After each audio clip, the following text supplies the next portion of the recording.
హిందూ మహిళను చైర్మన్ సీట్లో కూర్చుండబెడతాం, బీజేపీకి అవకాశం ఇవ్వమని మేము అడిగినాం. ప్రజలు మాకు ఎన్ని సీట్లు ఇచ్చారు? 30ల 5 సీట్లు మాత్రమే ఇచ్చారు. అవునా? మరి 5 సీట్లు ఇచ్చినప్పుడు మేము చైర్మన్గా హిందూ మహిళనే ఉండాలని కోరుకోవడానికి వితండవాదం అవుతుందా కాదా?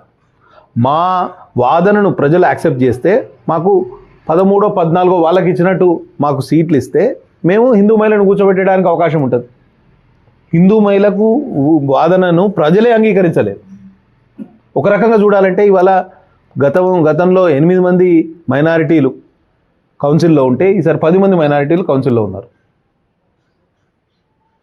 ప్రజలు ఆ రకంగా తీర్పునిస్తే, ప్రజల తీర్పును విరుద్ధంగా ప్రజాప్రతినిధులు మేము వ్యవహరిస్తే, ప్రజల సెంటిమెంట్కు వ్యతిరేకంగా వ్యవహరిస్తే మాకు భవిష్యత్తే ఉండదు.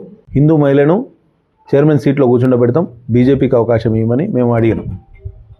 ప్రజలు మాకు ఎన్ని సీట్లు ఇచ్చారు? 30ల 5 సీట్లు మాత్రమే ఇచ్చారు. అవునా?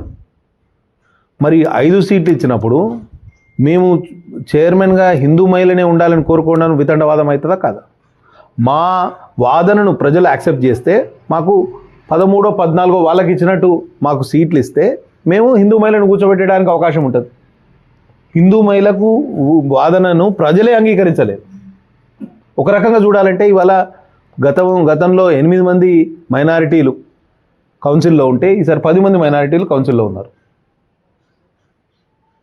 ప్రజలు ఆ రకంగా తీర్పునిస్తే, ప్రజల తీర్పును విరుద్ధంగా ప్రజాప్రతినిధులు మేము వ్యవహరిస్తే, ప్రజల సెంటిమెంట్కు వ్యతిరేకంగా వ్యవహరిస్తే మాకు భవిష్యత్తే ఉండదు.